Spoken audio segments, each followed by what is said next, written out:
Greetings and salutations, mobbers, and welcome back to. Man, I'm getting really spitty. What the hell? Welcome back to the Great Ace Attorney Chronicles. Last time we started the we continued the investigation for case 8, where we finally found the hideout or the workshop of the supposed engineer, and we learned that somehow he's connected to the Van Zeek's case where his brother was murdered. So that's wacky. Gotta love how they weave a story together in these games. Everything's connected to everything. And then we're gonna learn how solving this case causes Miles Edgeworth to become a prosecutor.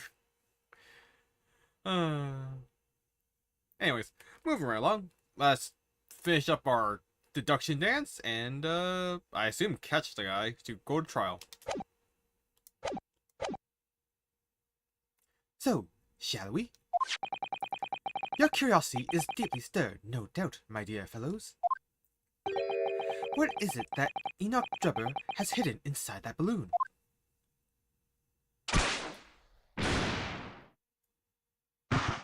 Ah! What the? A waxwork? Indeed it is.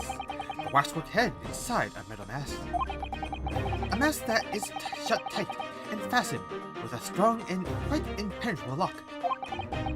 So we can't see the face inside, Which means... Just a moment. This is the head of a waxwork model? Does that mean... Oh, goodness! I see you've joined the dots, Mr. Sato. Excellent. Ah, of course! A headless waxwork model. The case of the abducted Madame Tussbell model that you'd largely solved. It was only the head of the killer that was still missing. Indeed it was. I believe Madame Tussbell will now have to settle her sizable account with me. This, as you have surmised, is the head of the infamous Professor. Yes. But why is it here?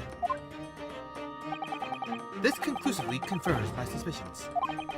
The man responsible for stealing the Professor from Madame Tussbell's and returning it sans tête earlier today was none other than Enoch Drebber.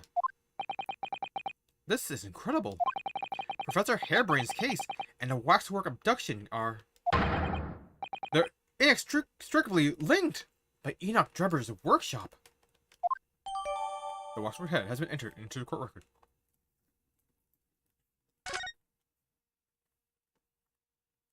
Well, I won't expect a head. Well, it appears our logical pleasure cruise has come to an end, my dear fellows. All that remains is, yes, to speak with the architect of this adventure. The architect?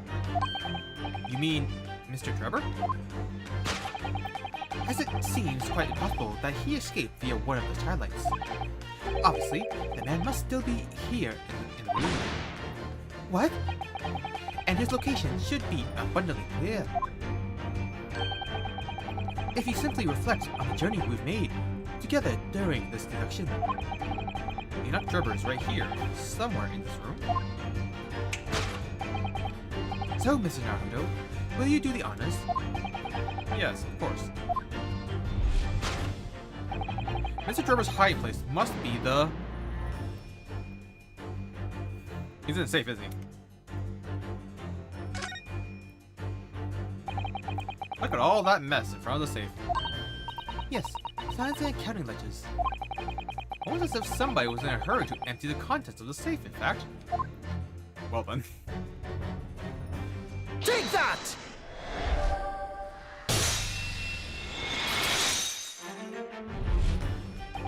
Before we gained access to this back room, we heard noises from in here. Which tells us that the engineer was still in the building at that point in time. He was in fact searching for the combination to the safe. And, as for time, made no attempt to right the furniture that he had overturned in the process. From which we can deduce that his search for the combination happened very recently indeed. In summary, Mr. Enoch Herbert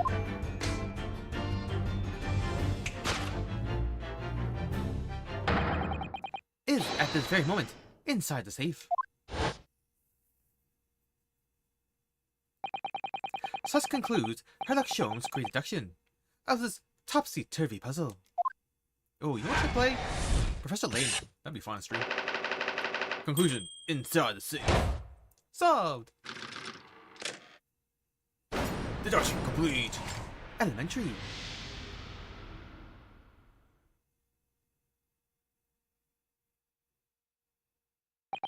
So, Mr. Naruhodo, I think perhaps it's time we ended this game of hide and seek. Don't you think? Don't you? By opening the safe, you mean? What else? Let's see. The combination was 1... 4, 3, 2, 5, 8, 2. I know that. Alright then. Here goes.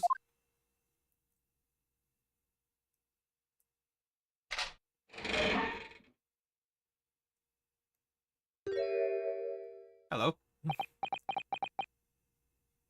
You found me. Huh. Cool hand.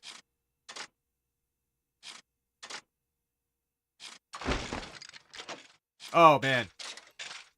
Can't do a robotic nerd voice. He's got moves! He's styling on us!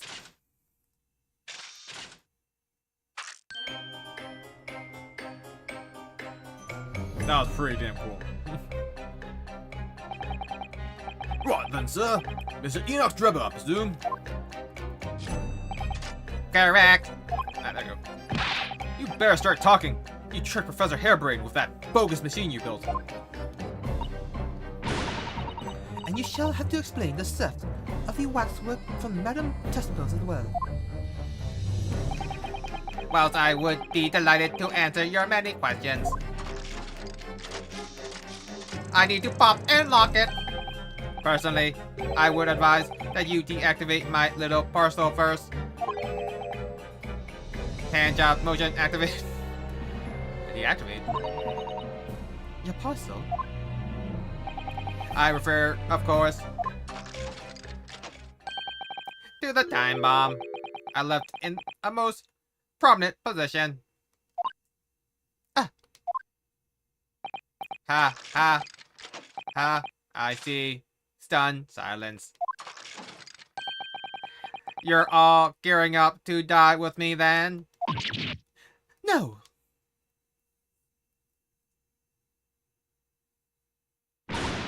Mr. Holmes, with only 7 seconds to spare.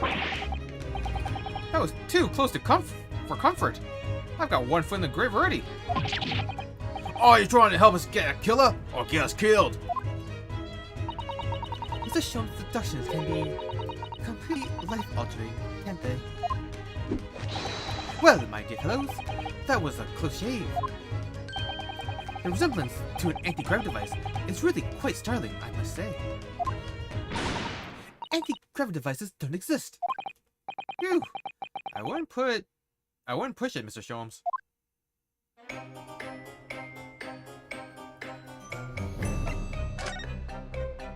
What happened here? What on earth happened in here?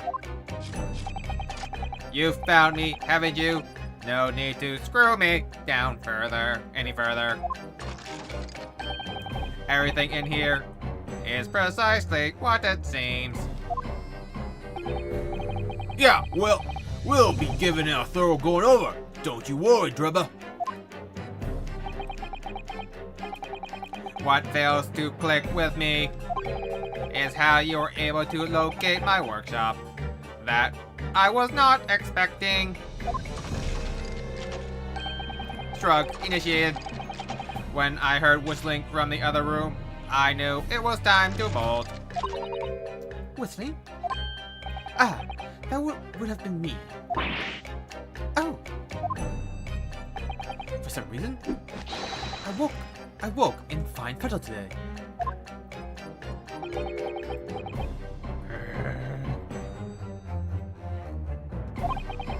No words, just tightly squeezed chips.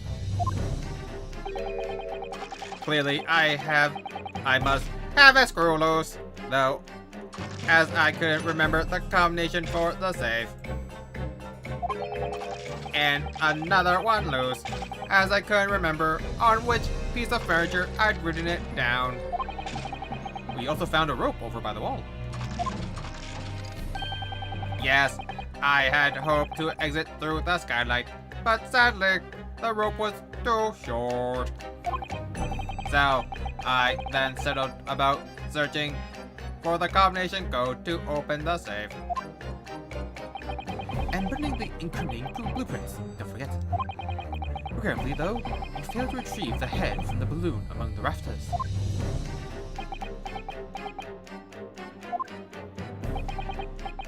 And after that you hid yourself inside the safe? Having first set this parcel ticking. Well, I had no intentions of being nailed by the police. The time bomb. God death wish, have ya? Hiding right beside ticking time bomb. Please, why do you suppose I chose to hide inside the safe? It's no ordinary safe. It's specially designed. A dynamite explosion wouldn't leave a scratch on it. So, in fact, the safe was the only safe place. How do I get out? Precisely. But once you climbed inside, you wouldn't have been able to get out again. Ah. I invite you to look more closely.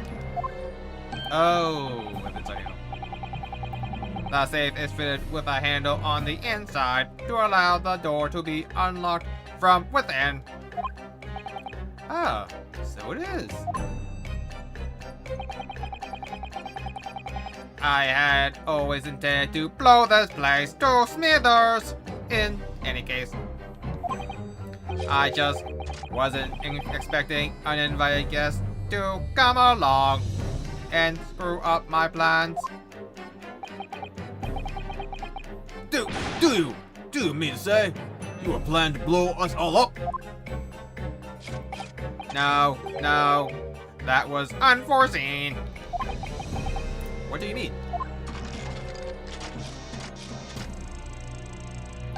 So cool. Most people run, you see, when they see a ticking time bomb at their feet. Ah, right. I calculated the time required for retreat to a safe distance and set the device accordingly. But your seemingly endless discourse in here threw a spanner in the works.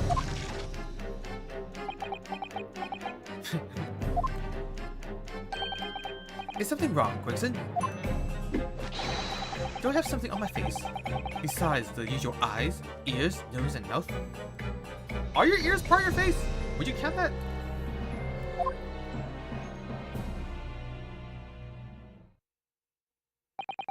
I think we have a fairly good idea of what's going on here now. But what about the two incidents you evidently been involved in recently? Professor Hairbrain's instantaneous kinesis experiment at the Great Exhibition. And the waxwork mall you stole, which this head belongs to. That's no ordinary head, you know. That's the head of the professor, clad in a mask with a lock so strong I'm unable to open it safely to retrieve to reveal the killer's identity. Is he in shape back there? I've been considering carrying.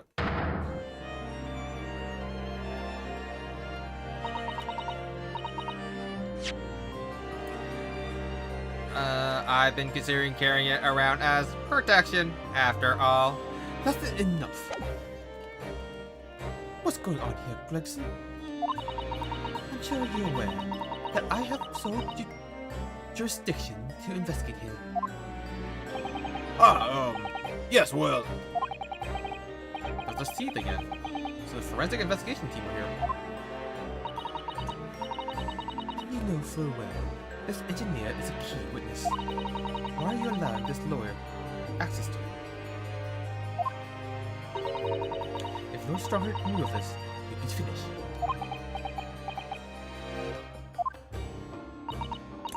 You lot, leave at once. My dear madame, there's no need for such a threatening tone, I assure you. After all, that's no way to greet an old acquaintance, is it, Dr. Sees? Hello, Sholmes. Mr. Sholmes knows Dr. Seed? If it's protecting the machine next door that's causing such a sour expression on your face, you are quite misguided. It's really nothing more than a shell. You get out! But of course, we'll show ourselves the door. I see you haven't softened at all. Mr. Naruhodo, Yes? it would appear that our delightfully entertaining investigations have run their course for today. But Mr. Sholmes!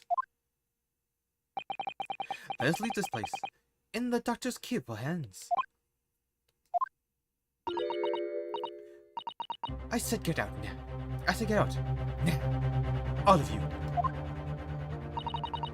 Your presence here is not required either, Gregson. understood. But I'll just say one thing before I head off.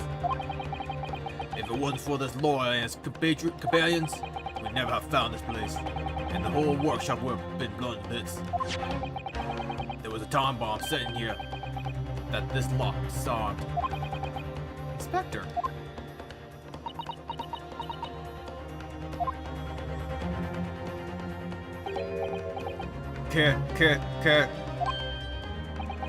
Something giving you a chuckle, has it? Drubber? So sorry. Didn't mean to offend. You're quite right, of course. You did disarm the time bomb, didn't you? Oh. Gina? Why do you have that? Yes, you did disarm that one. Eh? What are you? That one? Yeah, you mean?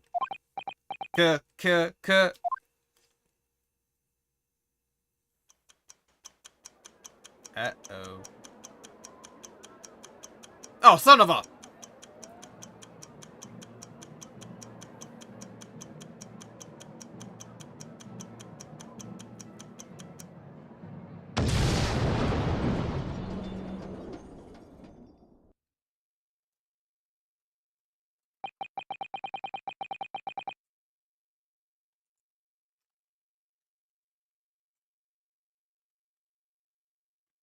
I was hoping it would be voiced.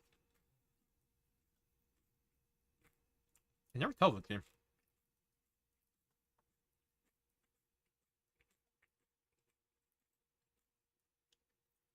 It was an hour later that we heard the news of the enormous explosion that ripped through the experimentation stage at the Great Exhibition.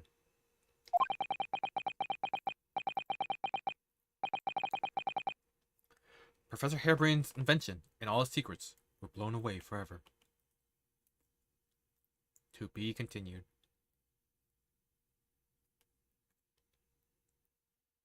Okay, so we had like 15 minutes left for that.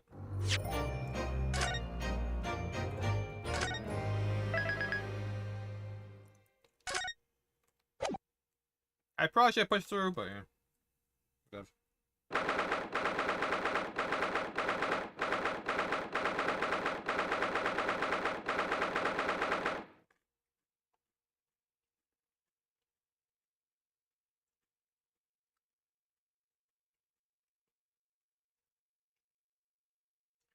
24th October, 9:11 a.m. The Old Bailey's Defendant's Antechamber.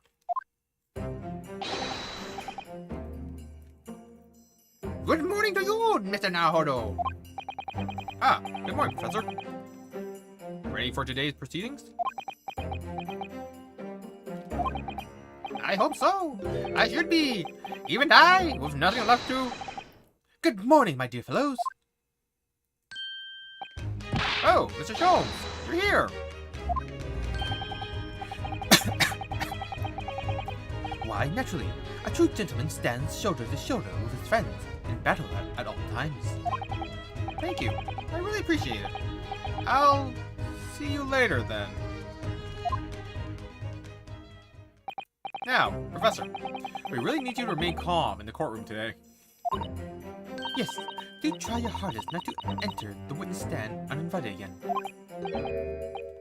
Yes, I will. I realized it was a mistake. But My dear fellows, I must interject. Oh, you're still here, Mr. Sholmes.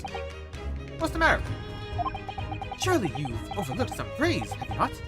To be cast in my direction, Sorry? I don't follow. Must I spell it out?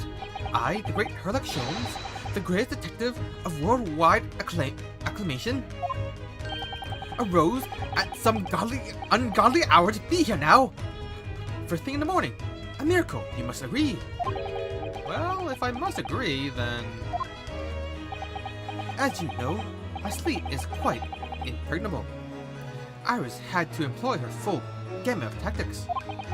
She pulled the covers off, shook me, poked both cheeks, punched me, and kicked me from the bed. Then she poured a boiling cup of her latest experimental blend on my face, and at last I was bestirred. Oh my, Iris has been busy.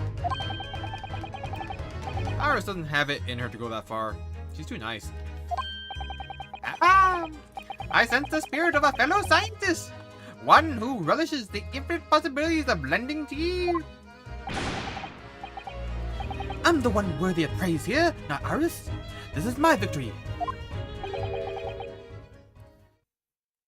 I have no idea who it would be. Is it Gregson? No, he wouldn't meet us. Is it Iris? Who would talk to us? We haven't met. Is it Gina? Possibly Gina. No slang in sentence. Sorry, cut in. Oh, what's Gregson? Wow. Oh, sorry, Colin. Oh, Inspector Gregson. Good morning. Gregson, my dear fellow, why the grim expression at this delightfully early hour? Oh, no. Maybe because I've been confronted with a grim expression, eh? Dear me, are you going to take that insult line down, Professor? What? I don't know. Poor Professor. Anyway, here's the paperwork you asked for. What paperwork? Ah, I took the liberty of requesting it yesterday. I have a feeling it may prove useful. You wouldn't believe the hoops I had to jump through to get this brought out of the archives. It's the professor's autopsy report. Oh, wow. That mass murderers? Who killed 5 members of the aristocracy? He was found guilty in a close trial 10 years ago now. It was all done in the wraps. He was quickly excused soon after the trial. It's all in here. The killer's autopsy report has been entered into the court record. The autopsy report of the mass murderer known as the Professor, who was tried and found guilty by closed trial 10 years ago. I don't know what to say. Thank you, Inspector. Yes, much obliged, Gregson. Us lowly lads in the yard are doing what we can. In the shadow of the great Detective Sholmes, of course.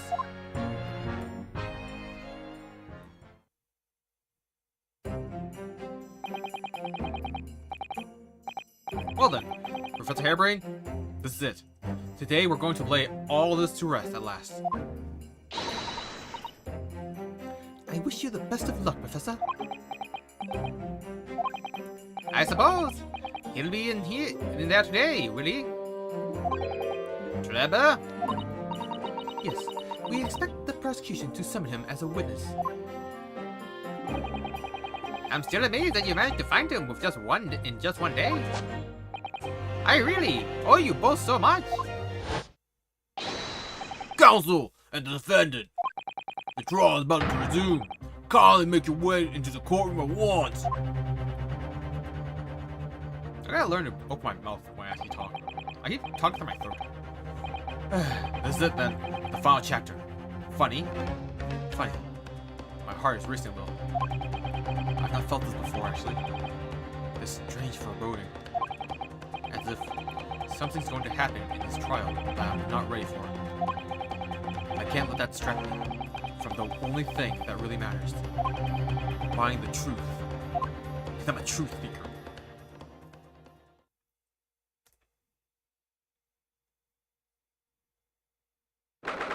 24th October, 9:30 a.m. The Old Bailey courtroom.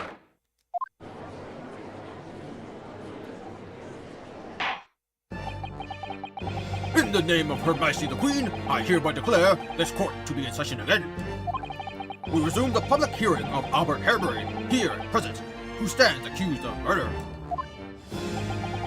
Are the counsels for the prosecution and defense ready to proceed? The prosecution is ready, my lord. The defense is ready, my lord. As promised, Lord Van Zeeks has his apprentice with him. His apprentice with memory loss.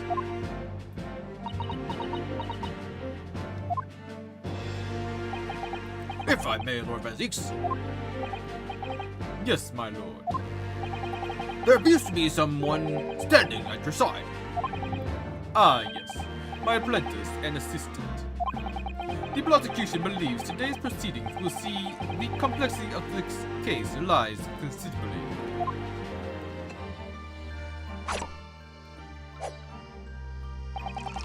I therefore instructed my assistant to attend to ensure the smooth running of the trial. And the smooth running of the liquid refreshments, by look of it. The way he holds himself, the way he moves. It couldn't be anyone else. But he's still suffering from amnesia. So there's really nothing we can do at the moment. I know, but this is so very hard. It would appear the prosecution has done a fine job in responding to the demands of the court made yesterday. I understand you have successfully secured the engineer who disappeared from the scene on the day in question. Yes, my lord. I intend to call him as a witness shortly. Very good. Very good. Now then, ladies and gentlemen of the jury, who have been chosen at random to represent the will of the people in this courtroom today, are you ready and willing to proceed? Of course, my lord. I'm sure we all understand the importance of our civic duty. I do so despise deception and deceit. I find it so very wearing. To take a man's life for a conjuring trick, it is against the magician's code, not to mention the law. Any fixed scientist should feel the wrath of God, if you ask me. And we have to listen to what's said on both sides of the fence, and then settle on one. That's it, isn't it? Should this child really be a juryman member? Wasn't like this in my day. Wasn't like this at all. Just shot and ask questions later. If all parties are ready to proceed, you may begin, Lord Van Zeeks. Before I do, my lord, there is a report I must read to the court. yesterday at the Great Exhibition Grounds, the evidence of primary importance in this case. The super high voltage instantaneous kinesis machine, which was installed on the experimentation stage, was deliberately destroyed in an explosion effected by an unknown person or persons. It was what? Explosion! This is an outrage.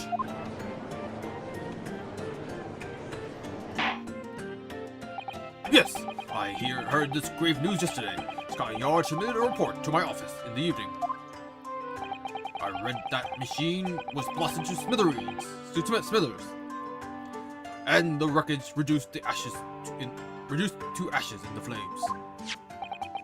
I have here a photographic print of the scene, taken in the wake of the explosion. So, the bomb did open up.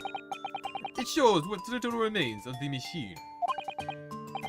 Yes, a terrible business. He dared to destroy the evidence, did he? That Enoch Drebber. Of course, we'll take this print as evidence, Counsel.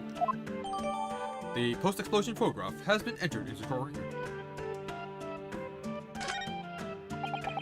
Late yesterday afternoon, the protection afforded to the machine by the Special Dispensation for Scientific Equipment Act was revoked. However, before a thorough investigation could begin, the invention was obliterated from existence. As such, this will become a very different trial.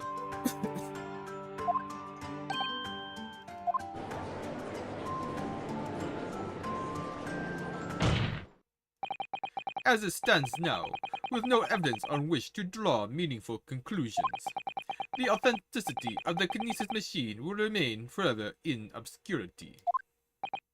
Indeed. A most unfortunate state of affairs. However, one thing remains clear. The victim's death was the result of the actions of the accused. Of that we can be certain.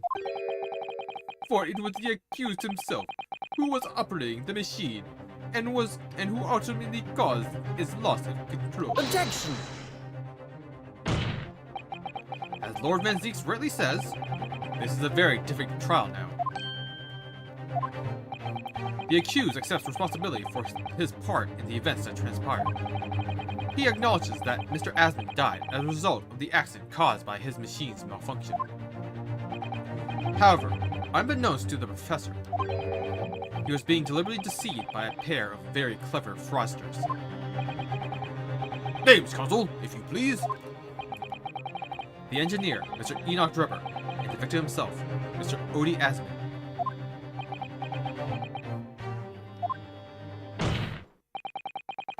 So what exactly were these two men up to behind the defendant's back? The defense intends to expose that information, thus establishing the unequivocal evidence of the defendant.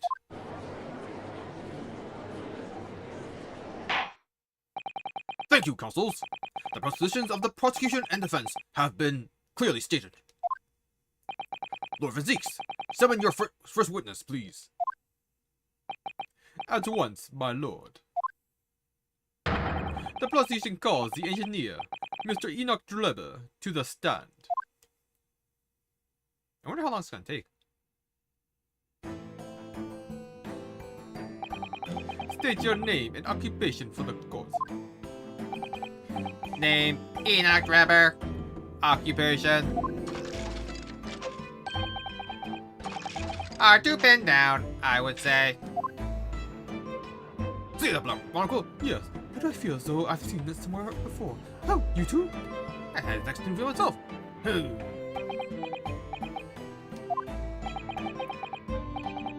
Your file indicates that you are currently being investigated in connection with another case. The theft of a waxwork model, is it? A most extraordinary sounding business. But that has no bearing on this trial, I assure you. Cleave it from your mind. You're familiar with the public experiment carried out at the Great Exhibition some days ago.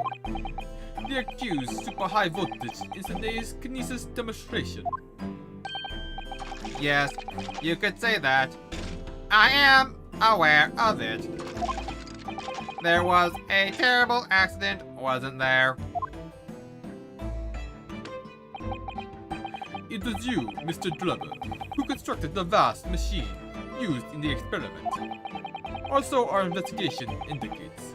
Can you confirm your involvement? Yes, I constructed it in precise accordance with the blueprints, but that's all. Then, the court would be very interested to hear your thoughts about the machine, I'm sure.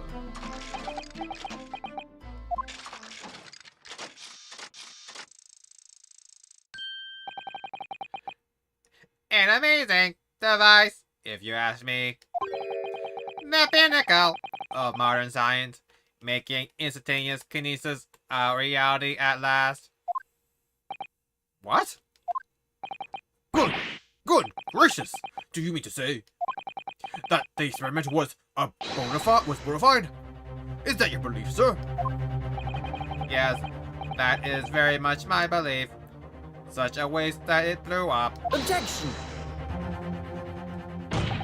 But we've already established the machine was nothing more than a prop for an elaborate conjuring trick. Objection! You've established nothing of this sort. All that was shown during yesterday's proceedings is that the same outcome could have been produced by means of staged trickery. The defense merely proposed a method and demonstrated its feasibility. Nothing more. But... We've procrastinated long enough, I feel. Witness, you will now give your formal testimony about the machine that you constructed for the purpose of the demonstration at the Great Exhibition. Understood.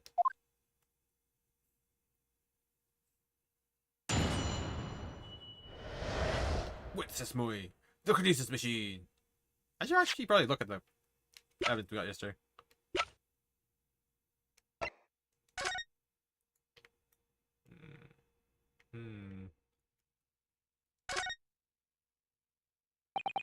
This lock does look very strong, doesn't it?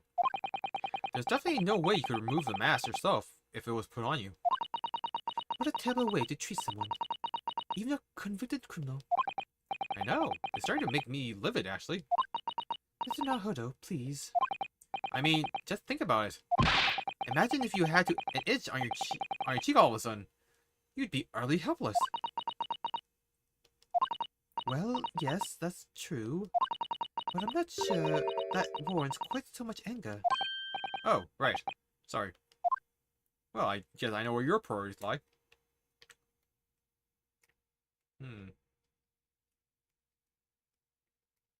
So that's yeah, I kind of doubt that it's actually a molded face on there, but...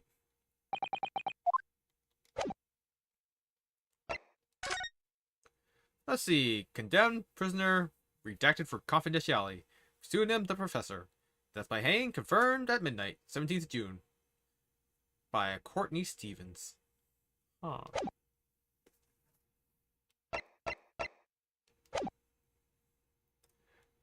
The kinesis machine. I met the young professor approximately 1 year ago through Mr. Asman's introduction. He provided me with the blueprints and I constructed the machine to his precise specifications.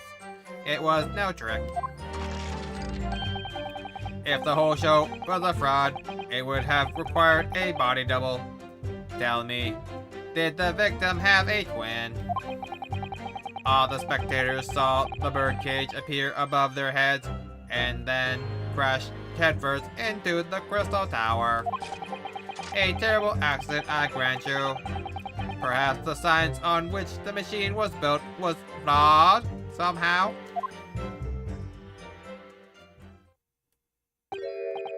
A body double? That goes without saying, surely. to give the impression that something has moved when in reality it hasn't. It's a basic conjuring principle. That deception cannot be achieved without substituting the original with a fake at some point in the performance. But would I be right in saying you haven't managed to establish anything along those lines?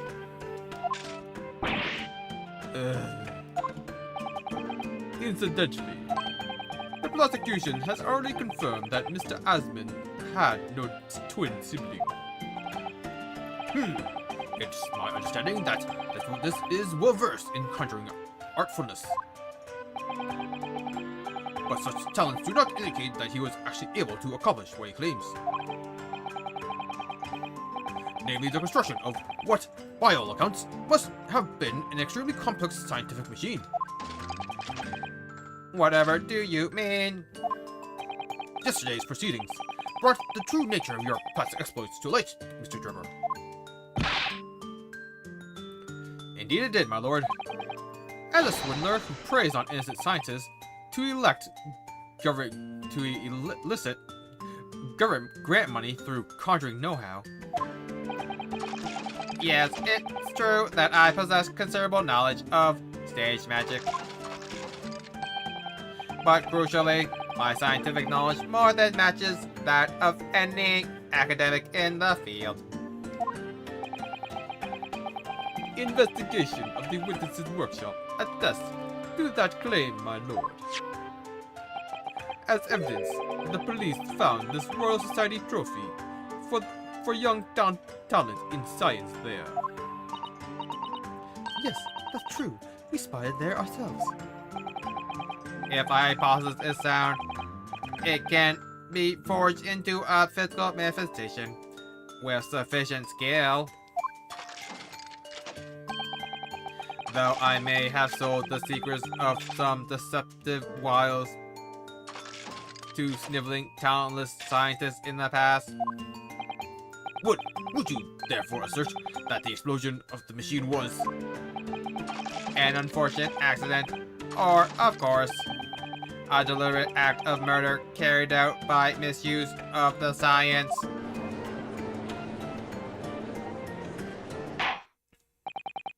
counsel for the defense? Your cross-examination, please. Yes, my lord.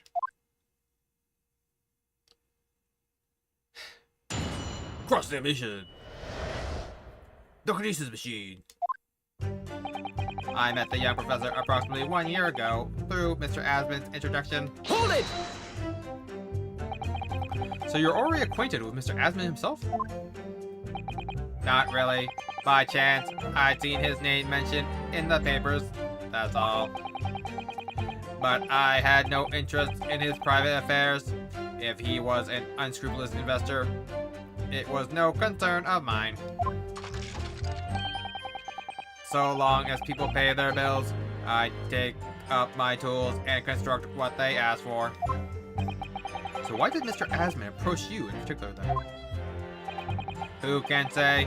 I presume because my name is associated with excellence in engineering. Not to mention excellence in fraud.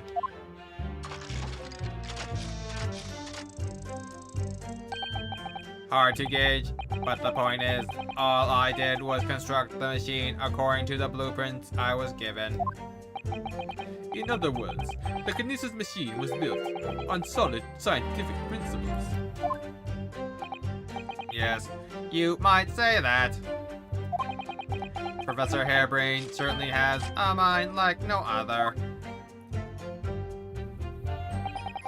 He provided me with the blueprints and I constructed the machine to his precise specifications.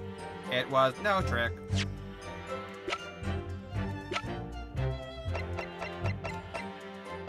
Oh wait, I mean, keep the... what's it called? Oh, I swear to.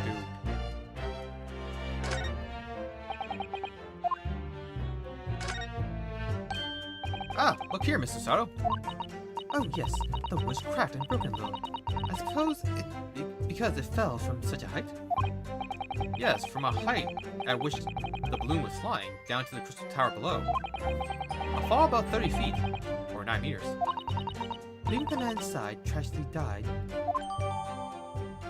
Leaving the man tragically dead.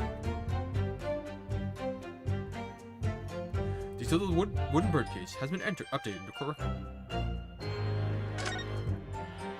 Wait, how got there with the base? Did he fall head first?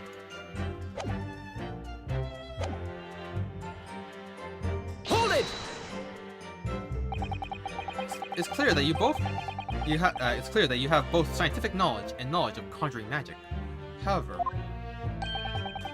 The more knowledge you have, the better equipped you are to handle whatever comes along. While your implication is that I furnished the machine with some trickery, I think it's a possibility that we have to explore. it's a possibility that we have to explore. Unfortunately, though, the machine has been blown to Kingdom Come. So there's really nothing left to explore, is there? It appears that Kinesis' machine was fitted with a timed explosive device of some kind. And there's nothing left of that device either. Not a single shred of evidence remaining, I hear.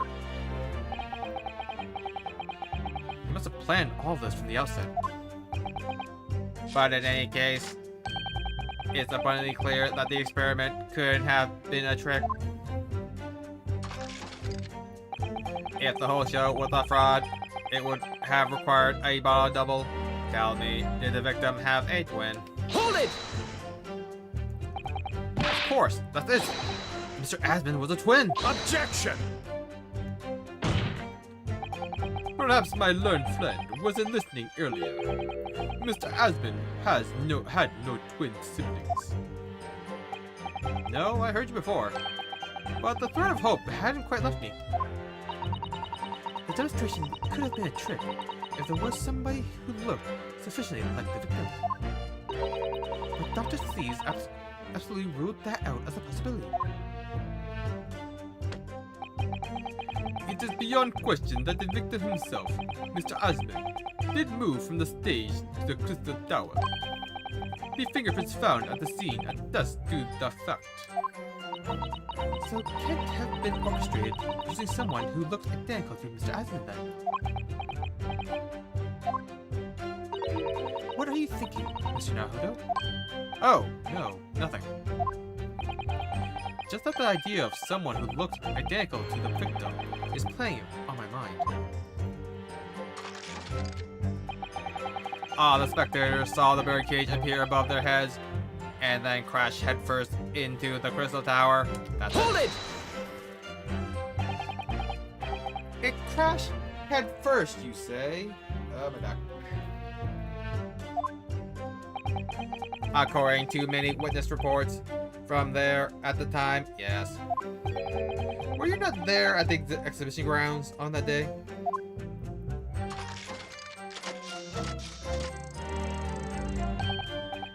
Unlikely. I rarely leave my workshop.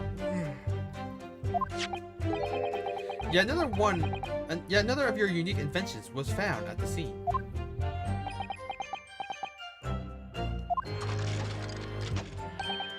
Well, it was the unveiling of a machine I labored over for many months. I saw it clearly with my own eyes. The birdcage plummeting headfirst into the tower. What a surprise. I believe the victim's neck was broken from the headlong fall, wasn't it? How would you have come to that information? How would you have come by that information? Even an infernal recluse like me reads the newspapers, you know. According to the reports, 2 injuries were apparent on the victim's body. Yes, he'd been stabbed in the chest by a screwdriver believed to belong to the defendant. And he had broken vertebrae as a result from a fall from a considerable height. Correct. My learned friend has been doing his research, it seems. Do we know which injury was the fatal one? Sadly not. Forensic science is not yet at the level where such things can be determined. What we do know is that the victim died, having sustained both injuries at some point during the experiment. And since he was found in the birdcage with his neck broken, It's obvious that he fell from a considerable height. I suppose that's hard to deny. A terrible accident, I grant you. Perhaps the science on which the machine was built was flawed somehow. Hold it! So you understood the science, did you? Not in the slightest. Oh, right. As I've said a number of times, I'm an engineer. My job is to manufacture according to the blueprints I'm given. I would be inviting manifold problems if I foolishly allowed my brain to digest the ideas behind them. I could be accused of stealing those ideas, for example. But how is it possible to construct a machine without really understanding the principles it relies on?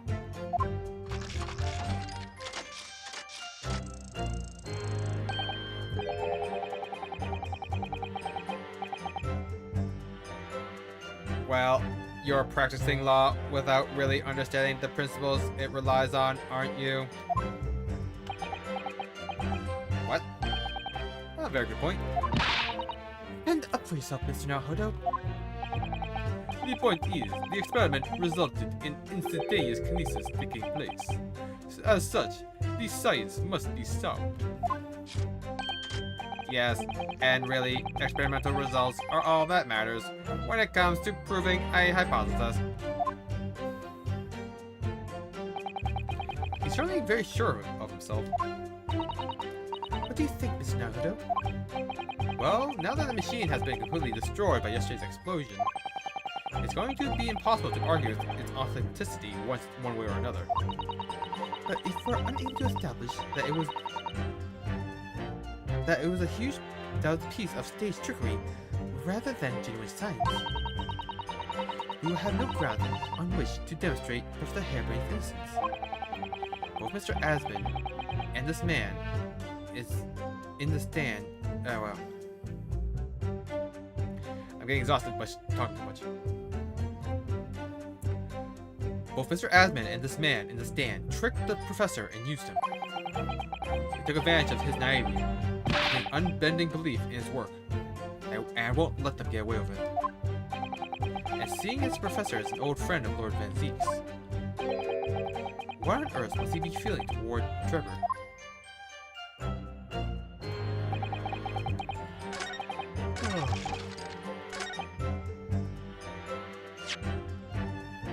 At first, then why was the base damaged? Objection!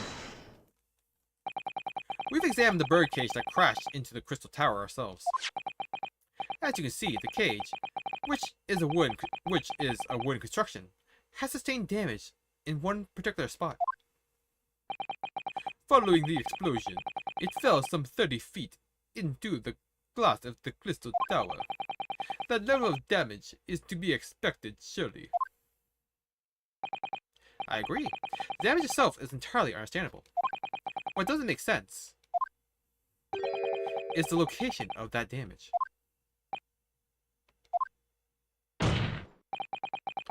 All the breakage in the wood are at the base of the birdcage, not the top. What are you saying? That's the opposite of where they should be. That's right, my lord. The birdcage that was at the scene is damaged in its base. We have reports of the birdcage falling headlong into the crystal tower, yet the damage is at the bottom. Wait, does the victim show the birdcage? No, it doesn't.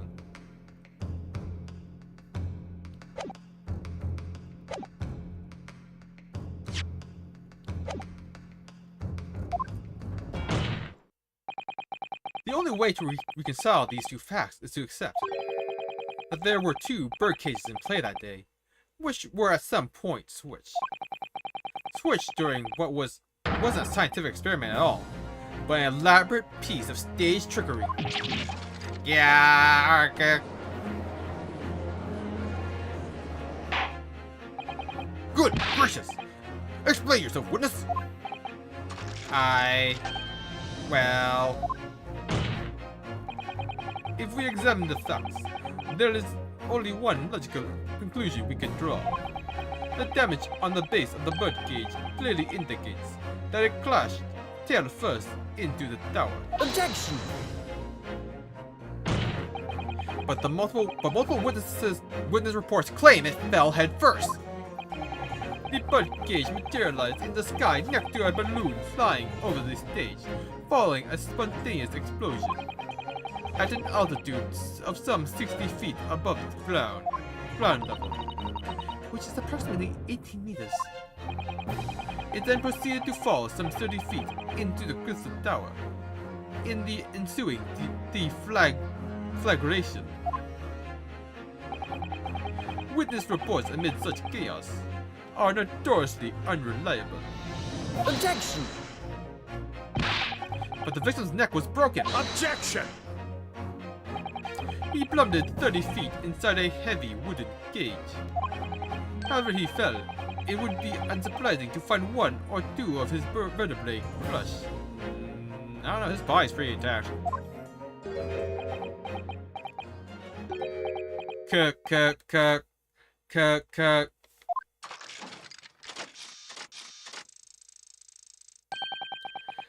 Riveting scientific analysis of events from the prosecution there.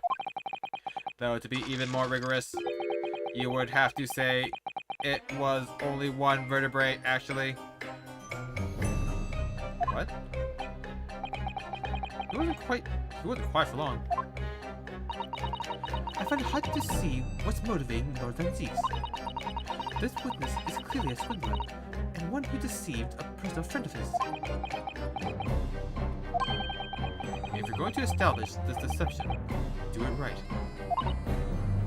Sorry? I feel like that's the undertone here. yes. And there's one more point. The defense appears to have forgotten. It obviously wasn't a trick, as a certain truth very plainly demonstrates. What? It seems to me that the cross-examination had better continue until we resolve this matter. Professor Gerber, you will amend your testimony with details of this truth. Of course, we must treat the matter scientifically after all. I really had him there.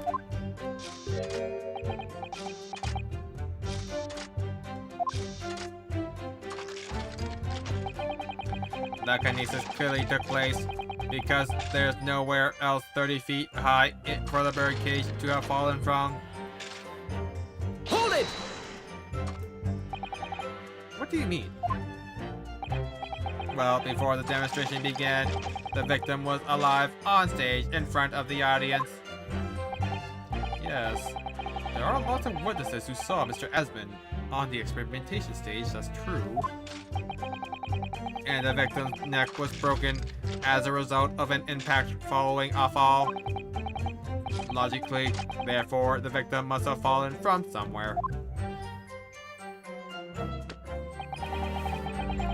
The balloon that exploded was at an altitude of 60 feet. The point of impact on the tower was 30 feet up. The difference of 30 feet is therefore the total distance the birdcage fell.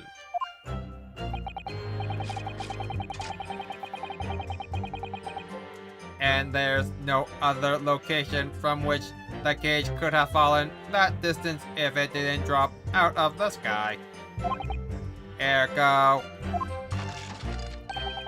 the victim himself must have been beamed from the stage into the sky above the crystal tower. A trenchant scientific analysis. Dear me, every time I hear explained, it sounds increasingly plausible. Oh, yes. It's all very well thought out. I Certainly all the spectators on the day saw it. The birdcage plummeting 30 feet through the air. I mean, Irritatingly, yes.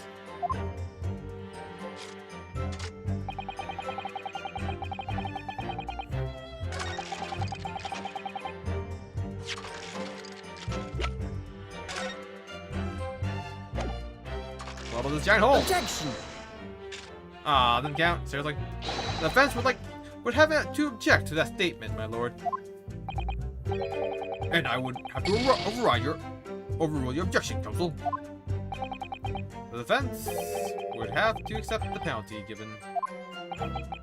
Glad to hear it. And you would have to think again. And you also have to think again, hmm?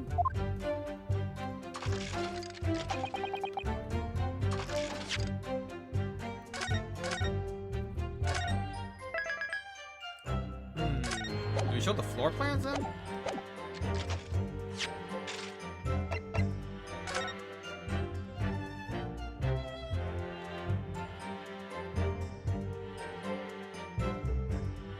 Because I'm gonna assume like this is like probably 20 feet then.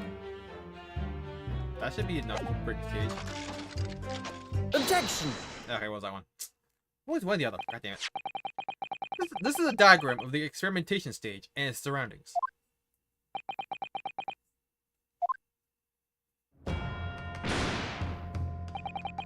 We know that somehow the birdcage appeared in mid-air before falling down into the crystal tower.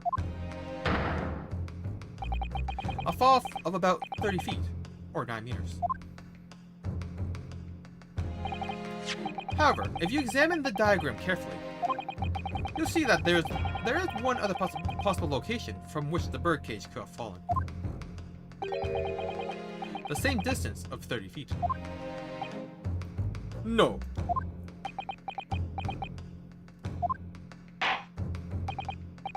Well, it appears the defense has a possible explanation and to put forward. Go ahead, counsel. Yes, my lord. Of course. You will indicate the place to which you are referring on this diagram. The alternative location of which the birdcage could possibly have fallen the requisite 30 feet. Take that! The place I'm referring to is here.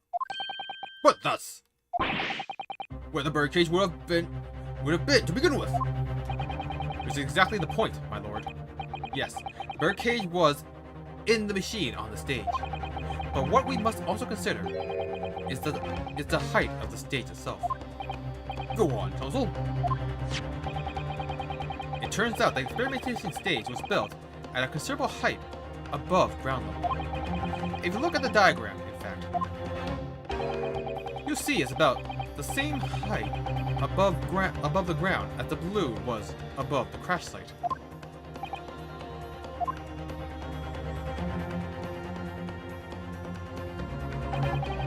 When the experiment got underway, the machine and the birdcage were engulfed in steam.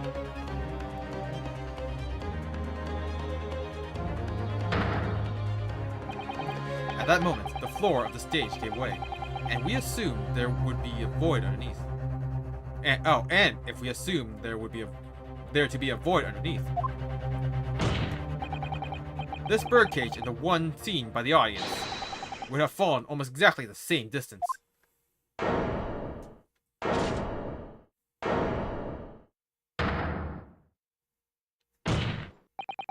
Once again, my lord, this all points to the fact that there was not one birdcage, but two. Objection! My learned friend has no evidence that the stage had such a contrivance in its design. Someone is responsible for the criminal destruction of the kinesis machine itself, is true. However, the stage still stands. And take a moment to look at the photographic print of the scene following yesterday's explosion. Good lord! The metal grill that formed the floor of the machine is undone. Yes, most likely blown open by the force of the explosion that destroyed the rest of the machine. The defense calls for the space below the stage to be investigated. Immediately.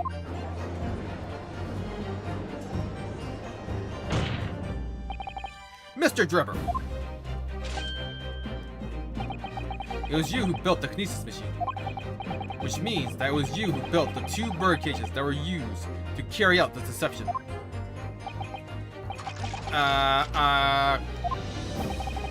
Whether Professor Harebrain's hypothesis is sound or not makes no difference.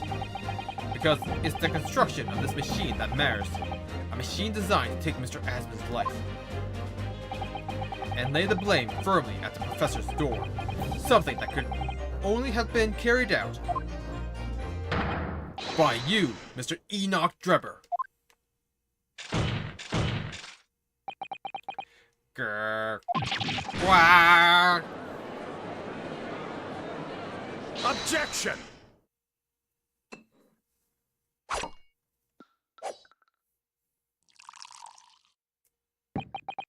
If my learned friend has reached the end of his wild assertions, the prosecution would like to crush the defense's argument slowly, but surely. What? Your argument fails to hold water on 2 counts. 2? Firstly, before and after the experiment, this witness went nowhere near the kinesis machine. Every relevant member of staff from the exhibition has attested to that. And I believe members of Scotland Yard have also been on watch duty at every public experiment. In other words, Mr. Drebber has had no opportunity to switch the alleged pair of bird cages. Objection! But I've already explained why he wouldn't have needed to. The nonsense with the crossbow. That doesn't bolster your case at all. The man who disappeared from the stage and the man who crashed into the tower are one and the same. The forensic investigation team report is unequivocal on that point. And the second flaw in your assertion is a distinct lack of motive. Why would this man have wanted to take the victim's life? He had no reason to do so. A motive? Do I have to think of everything myself? Yes, apparently. Apparently that's the job of the defense. I have here a contract provided by the witness. What contract is it, Lord Radix? The contract into which Mr. Drebber entered with the victim, Mr. Aspen. It reads, Mr. Drebber is to receive 30% of all remunerations from government grants or other income. 30%? Certainly a very favorable contractual conditions. But there was one very important provision bolted onto that clause. What provision? Mr. Drebber may only uphold this right on condition that both contracting parties are alive. In other words, if either of us were to die, the contract would become null and void. So you see, I had nothing to gain from Mr. Aspen's death. The diametric opposite, in fact.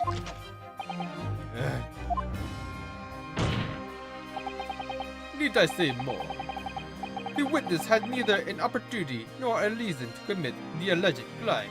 What exactly enforces this contract? Exactly?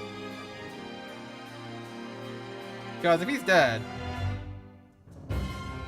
I doubt anyone's gonna enforce it.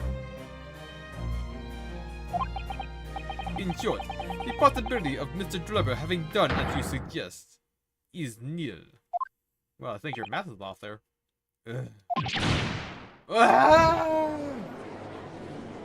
Next time.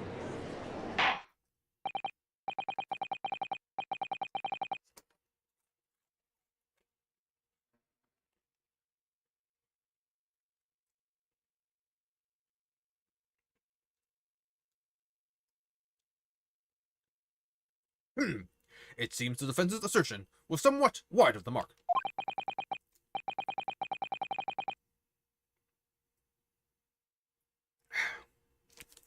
Lord Vezix, you submit the contract as evidence, please. Dribber's contract has been entered into court record. It's true. The Dribber had no opportunity to switch the birdcage onto the stage with the one in the Crystal Tower. Let's read the contract first. Let's see. Terms of investment. The inventor, Mr. Odie Asman, hereby enters into contract with the provider, Mr. Enoch Dribber, to fund labor and materials for the construction of a super high voltage instantaneous kinesis machine. Mr. Dribber is to receive 30% of all remunerations from government grants or other income. Mr. Dribber may only uphold this right on condition that both contracting parties are alive.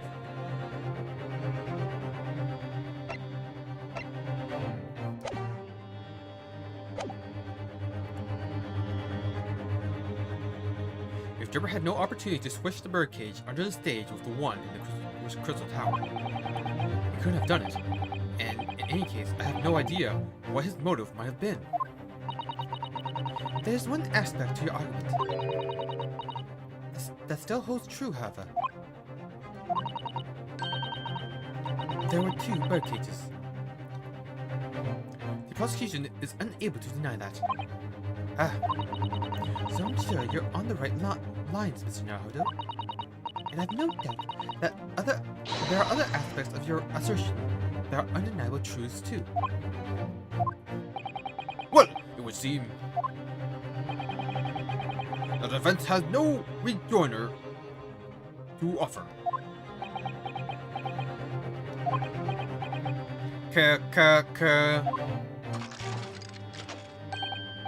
Well, I must say, I'm a little surprised.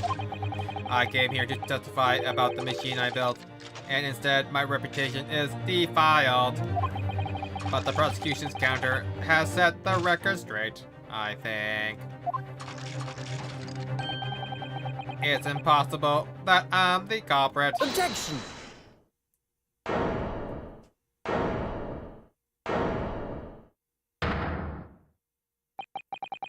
At the beginning of this trial, we believed that there was only 1 birdcage. Yet now we know there must have been 2. In other words, there was more to the demonstration than we realized at first.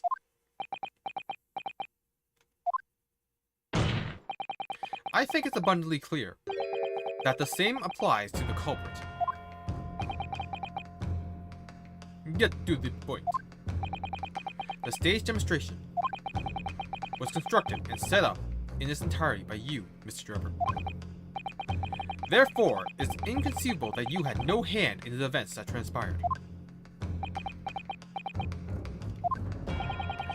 So, if circumstances mean it's impossible that you could have carried out the crime yourself, it points to the fact that someone else was involved. Someone else? Counsel, are you suggesting? Yes, my lord. Mr. Dribber had an accomplice. Objection! An accomplice now. Well then, I presume you're prepared for what's to come.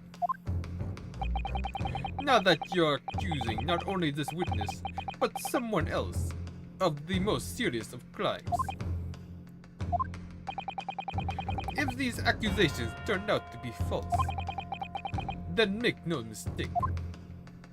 The prosecution will demand an equally serious punishment for your slander.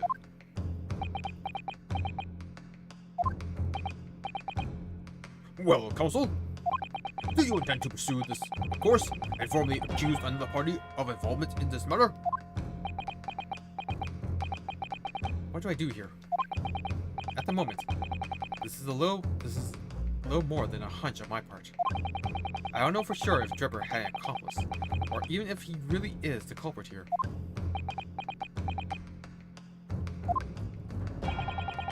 One way or another, though, I have to make my position clear, as a lawyer. So what's my stance going to be? Did Dribber have an accomplice, or not?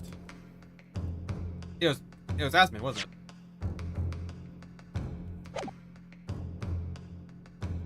Asmund was the one on stage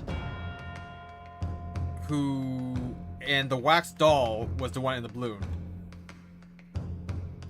And he quickly rushed over there to swap places.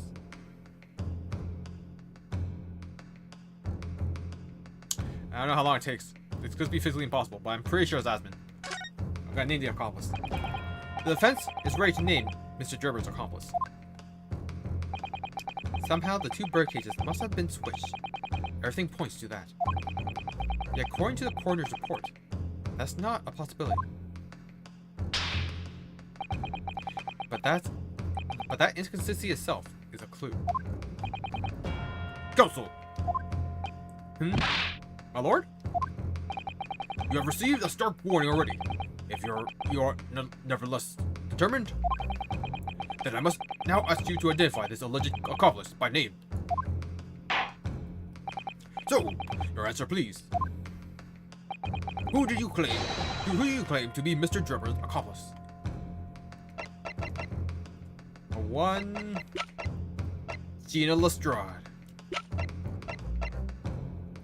One Odie Asmund. Take that! Really? Who is this person? Wait, what? Someone intimately related to the crime, my lord. And someone you surely wouldn't say you don't know. Yes, thank you. I'm aware of the person, obviously. But on what basis do you claim felonious involvement? You surely wouldn't say you don't know, would you? Ah! I'm sure you simply slipped and pointed to the wrong person, didn't you? There's no other explanation.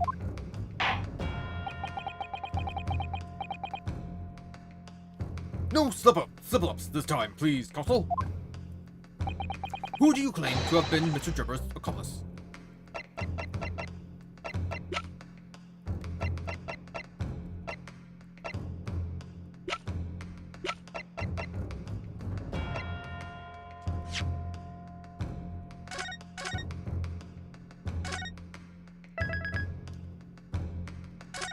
Could it be Madame Tussbell? She's all unrelated to this case.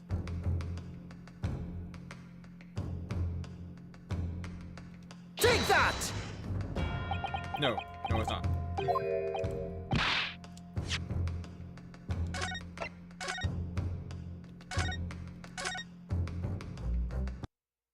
But then, that would mean it would be Hairbrains, but he was so confused. Take that! Wait, what?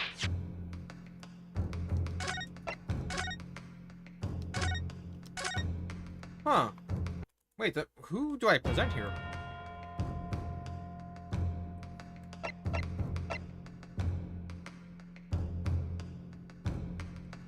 Balthazar was on the balloon, so he couldn't be in it.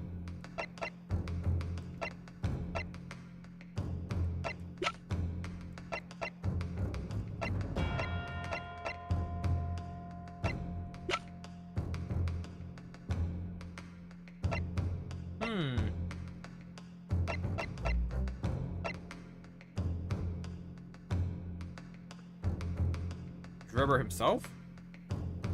Was he a clone? A robot? A hologram?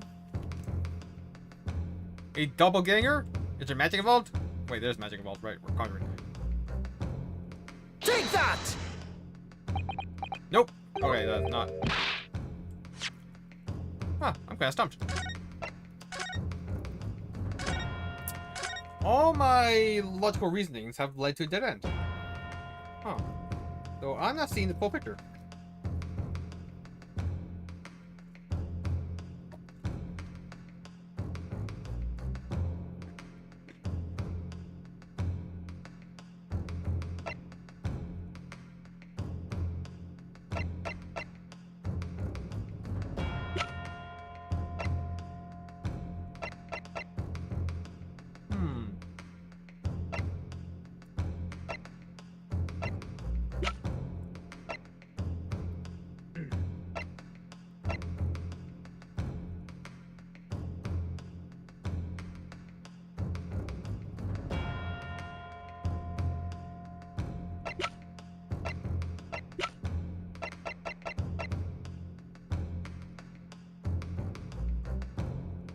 Could it be Gregson? Could he be an accidental accomplice? Got Gina within the balloon. Author within the balloon. Bohemian Boy in balloon. We need to learn about her. Gregson was the only one who was on the scene. Take that! Nope.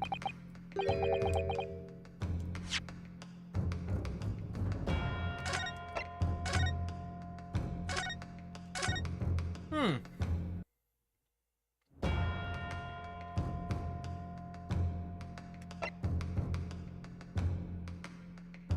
Take that! Okay, I've gone through like everyone I could logically deduce. Now I'm literally just throwing shit at the wall.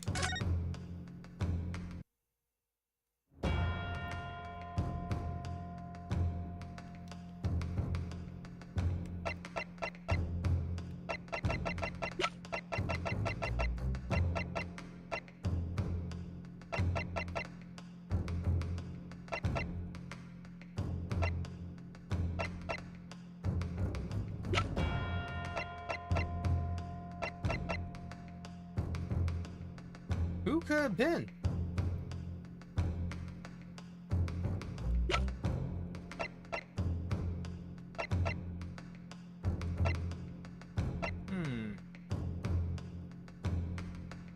I can't logically deduce this.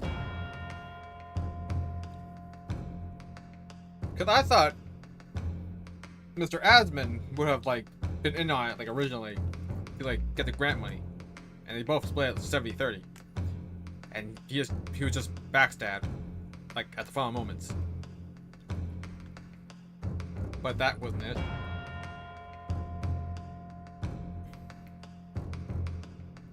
And then, like, maybe Albert or maybe Hairbrain could have been counted as an accomplice because he's, like, accidentally there. But he was pretty busy with the machinery.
I'm looking at a guide, because I can't actually figure this out. I can't, like, logically deduce this.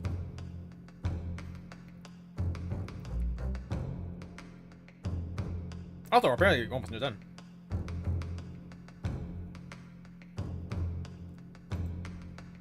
What?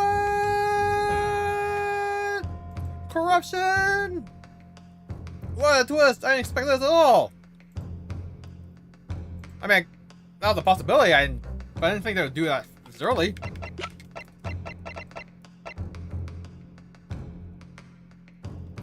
It was Courtney's thieves.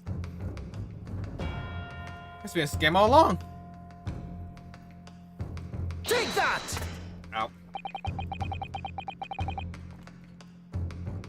The name of the person in question is... What's wrong? My nipple needs fled. Surely fear doesn't blind your tongue now. It's a little late for that. Of course I'm afraid. After all, naming her in this capacity is definitely going to make waves. A lot of waves. I could very well turn every single person in this courtroom against me. I'm sure it will be alright, Miss Naruto. Thank you, Mrs. Sato. The enemy always appears larger than life, but you'll appear exactly the same to the enemy. Alright then. Here goes. You've kept us waiting long enough. Your answer, console. Now. The autopsy was the lie. The person who colluded with Mr. Drebber in order to carry out this wicked crime is Scotland Yard's coroner, Dr. Courtney sees this. What the blazes are you talking about? Dr. Sis? The head of the forensic investigation team and the coroner who conducted the autopsy on the victim.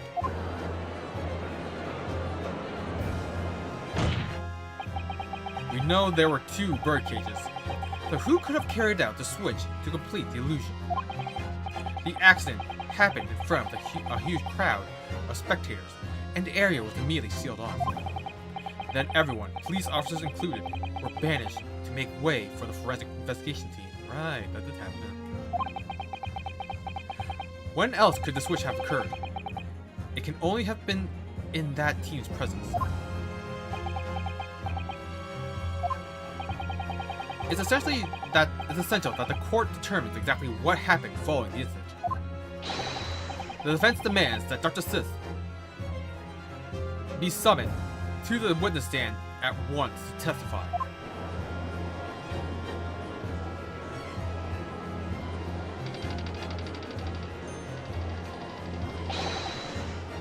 You've got a nerve, lad. Standing up there, dragging the Yard's name through the mud. I didn't mean to. I know the woman very well. There's no better dead room worker out there. How dare you call her a criminal?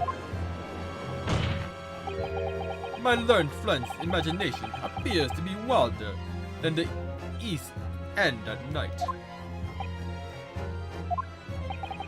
But the recklessness of your accusations aside, there's another grave problem with your argument. One which the prosecution demands you address at once. A grave problem? Oh my word. Who did you claim acted as the victim's doppelganger? What? Certainly. If the bird cage containing the body of the victim was exchanged for another, that cage must also have contained a body. And yet, no missing persons or accidental deaths of anyone even remotely resembling the victim have been reported. Which means there was no one, dead or alive, who could have fulfilled the role of a body double for Mr. Aslan. That's true. If my argument is that there were 2 bird cages, then there must have been one person inside each. But I don't know if I've got the answer to this yet. Have I? What can I do to reveal how this body double stunt was achieved?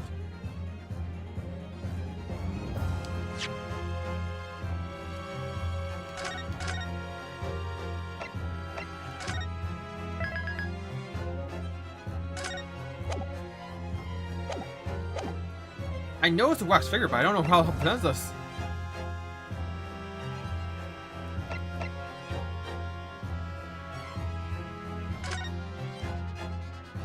I think I got a name now. I'm Tuspel. Very well. The defense will address my learned friend's concern by revealing the identity of the person who acted as Mr. Asman's body double. Be my guest. Give us a name. The body double and the birdcage were hiding inside the balloon that was floating above the stage, which means that any witnesses would only have seen them from 60 feet away. So who was it that appeared out of that explosion some 18 meters above the spectators? Aha! In place of Mr. Asman in the second birdcage was... Take that! This person is the most likely... Oh, crap. This person was the most likely candidate I can think of. Wouldn't you agree?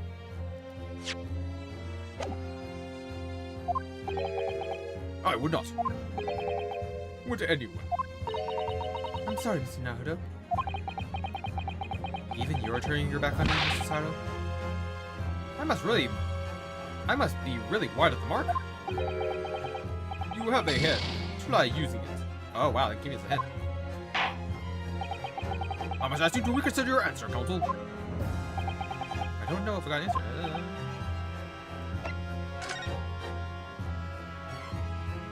Very well. The event will address my learned friend's concerns, presenting evidence that reveals the true nature of Mr. Aslan's Bible. Good gracious, evidence! I do hope this isn't filibustering, Counsel. The court is expecting a name. If you think you have relevant evidence, present it now. The body double and the birdcage were hiding inside the balloon that was floating above the stage, which means that any witnesses would have only seen them from 60 feet away. So who was it that appeared out of that explosion some 18 meters above the spectators? Aha! The body double inside the second birdcage was... Take that! We know the victim, Mr. Asman, was in the birdcage that was situated inside the kinesis machine on stage. And therefore, he couldn't have been inside the second birdcage. Instead, that contained something else. What's been described as a body double, which is what fell from the sky and crashed into the crystal tower. Yes, Counsel, according to your somewhat elaborate version of events. And that body double inside the second birdcage was in fact... It's alright, Mr. Naruto. You're ready for this. Just steel yourself and come out with it. Thank you, Mr. Sato. I needed that. As I was saying, the body double inside the second birdcage was, as unbelievable as it may seem, that thing there! Why is that there? Why did we bring that? I thought we just had the head.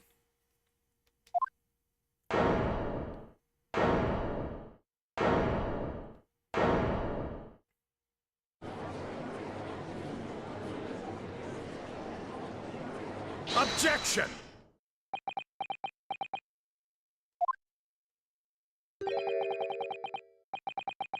Open your eyes and look into mine, my Nipponese friend.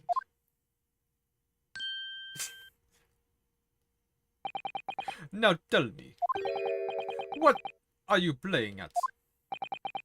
Stand firm now, Inosuke. This is the time to show your Japanese spirit.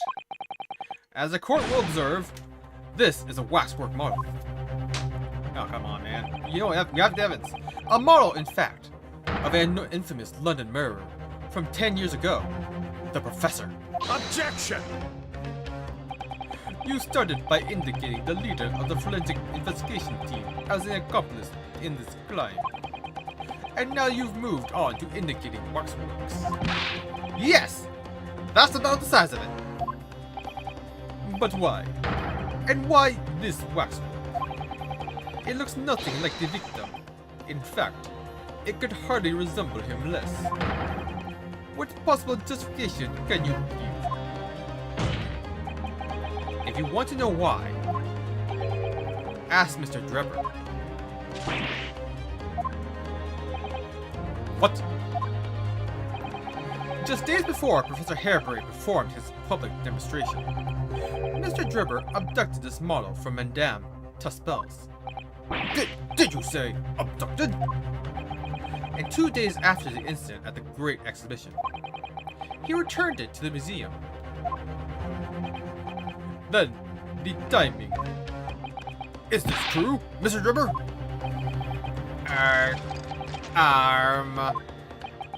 At first, I couldn't see why Mr. Drebber would have stolen the waxwork and then given it back again. But now, the reason is clear. He took it so that he could put it inside the second birdcage as a body double for Mr. Asman. Grah! Objection! Are you hearing this, ladies and gentlemen of the jury? Are you hearing the defense's astonishing proposal? That the witness fabricated this vast machine with the indication of deceiving some wretched scientist. that he did so in conclusion with the country's finest coroner, on a public stage in front of a vast audience. And that, in effect, the deception he used a waxwork. To effect the deception, he used a waxwork model that in no way resembles the victim. Are we really to believe this far-fetched tale? What do you decide? This seems like a leading question. Wait! Yes, if you put it like that, of course it sounds implausible. My lord, I need to speak with you, please. Go ahead, Foreman. Myself and my colleagues have reached an agreement. Very good. In that case, ladies and gentlemen of the jury, you will state your leanings for the court to hear now. And we'll learn what the leanings are next time. Ooh, I really screwed the pooch on this one. But we're reaching the conclusion. Man, did not expect the coroner to be involved in this. We just met her too. Thought this dance would go on a little longer. Anyways, thank you everyone for joining me today, and I'll see you all next time. Bye bye.